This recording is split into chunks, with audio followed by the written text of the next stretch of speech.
Então agora nós vamos falar de média, que também é conhecida como valor esperado, tá?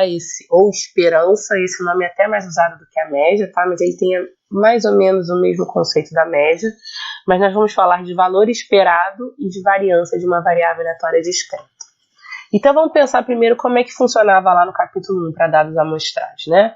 Se eu tinha vários pontos, x1, x2, xn, a média x barra era dada por x1 mais x2 mais xn dividido por n, ou seja, era dar o peso 1 sobre n para cada uma das amostras nesse cálculo dessa média, tá? Então, transportando esse conceito para cada um desses pontos, eu dei um peso 1 sobre n, é uma média ponderada onde todo mundo tem o mesmo peso. Transportando esse conceito para variável aleatória, eu posso pensar o seguinte, que a média de uma variável aleatória, ela em vez de dar um peso igual para todo mundo, ela vai dar como peso a densidade em cada um dos pontos, tá? Então, a probabilidade daquele ponto acontecer vai ser o peso que ele vai ter nessa média, né? Claro, pontos mais prováveis tem que fazer com que o valor esperado caminhe para ele. O que é o valor esperado? O valor esperado é aquele valor tal que me dá, olha, nesse experimento, quem tem a maior chance de acontecer é isso aqui. Quem é o valor esperado? Eu espero que aconteça isso aqui. Então, se ele é o valor que eu espero que aconteça, obviamente, quem tem mais chances tem que contribuir mais. Eu não posso ter todo mundo, todos os meus eventos, experimentos, variáveis aleatórias dando o mesmo peso. Quem tem mais importância contribui mais. Então, a gente vai ver isso dando os pesos como a probabilidade daquele ponto acontecer, tá? Então, se eu tenho um ponto xi e ele tem chance de acontecer f de xi, então eu vou multiplicar ele pela probabilidade dele, pela chance dele. Mesma coisa, se eu tenho um valor que pode acontecer, que é o x2, o peso que ele vai contribuir nessa média, nesse valor esperado, vai ser a probabilidade dele acontecer. Se eu tenho um possível valor xn de acontecer, o peso que ele vai dar nessa média, nesse valor esperado, vai ser a chance dele acontecer. Então, com isso, eu vou ter que pontos mais prováveis vão puxar o valor esperado para ele, tá? E com isso, a gente vai ter um valor esperado mais robusto, mais próximo do que com maior chance de efetivamente acontecer. Então, se o meu valor esperado é dado por x1 vezes a chance de x1 acontecer, mais x2 vezes a chance de x2 acontecer, mais xn vezes a chance de xn acontecer, eu posso simplificar essa soma como um somatório de cada um dos meus pontos que podem acontecer, dos meus possíveis valores nesse experimento, vezes a probabilidade desse ponto acontecer, de cada um desses pontos acontecer. Então, repara que quando eu termino essa conta, que é esse resultado? Esse resultado vai ser aquele valor com maior chance de acontecer, tá? Dentre todos os valores, ele é uma média de tudo que pode acontecer, puxando para o valor mais esperado, para o mais provável que possa vir a acontecer. Então, por isso que ele se chama valor esperado. A esperança, eu espero que aconteça isso, tá? Então, no nosso problema do fusíveis, né? Quem vai ser o valor esperado daquele experimento?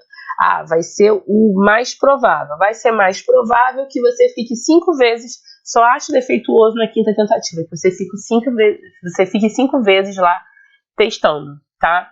Então, esse valor é um valor final que diz pra gente o que é mais provável de acontecer naquele experimento. Da mesma forma, a variância, tá? Então, o que vai ser a variância de uma variável aleatória discreta? A mesma coisa que a variância para uma amostra, né?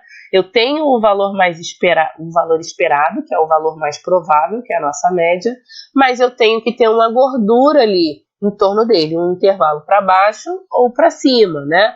É mais provável que você fique 5 vezes testando os fusíveis, com uma variação aí de 1 para mais ou para menos, mas na verdade tem um intervalo mais provável. Você pode ficar entre 4 e 6 vezes testando os fusíveis, tá? No exemplo que a gente deu dos fusíveis. Então, vamos pensar como é que a gente vai construir a variância de uma variável aleatória discreta, né? Se eu tenho nos meus dados, quando eu estou trabalhando com variância amostral, né?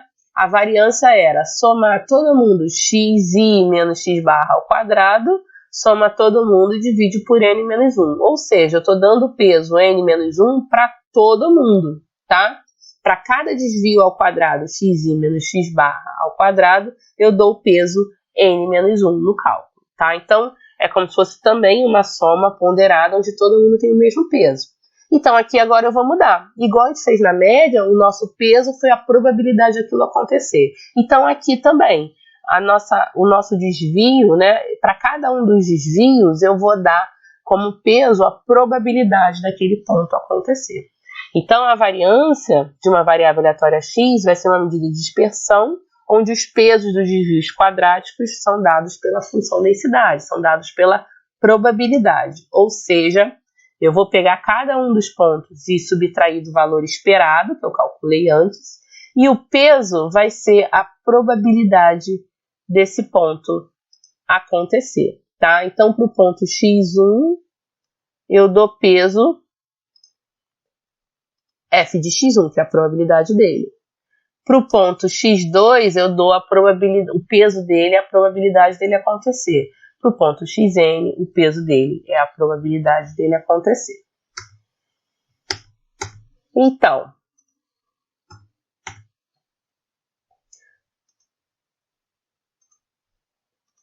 o que a gente vai fazer agora? Então, isso é, se eu pego aí cada um dos pontos menos o valor esperado ao quadrado multiplicado pela probabilidade dele acontecer, eu vou ter que a variância, que a gente chama de sigma ao quadrado, vai ser o somatório de todos esses desvios, de todos os pontos possíveis, x menos o valor esperado ao quadrado, vezes a probabilidade dele acontecer. Então, repara que ele é um desvio ponderado pela probabilidade.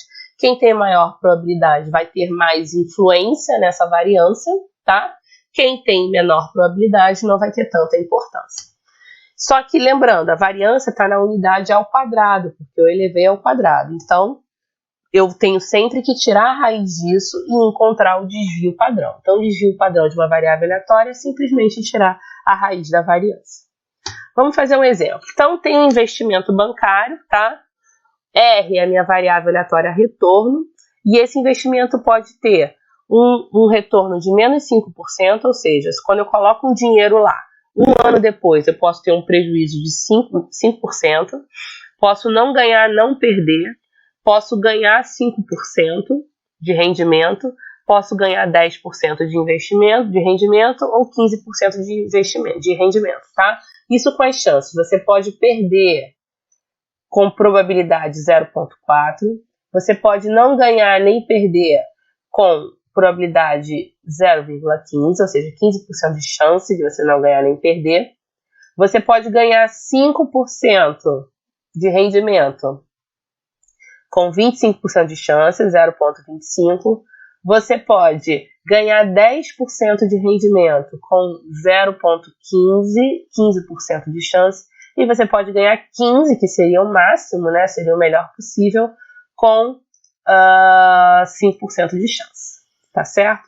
Eu pergunto, qual é o valor esperado desse retorno? Ou seja, qual é o mais provável que vá acontecer com esse retorno, tá? Então, quando eu pergunto qual é o valor esperado, eu estou perguntando qual é o mais provável que vai acontecer com esse retorno.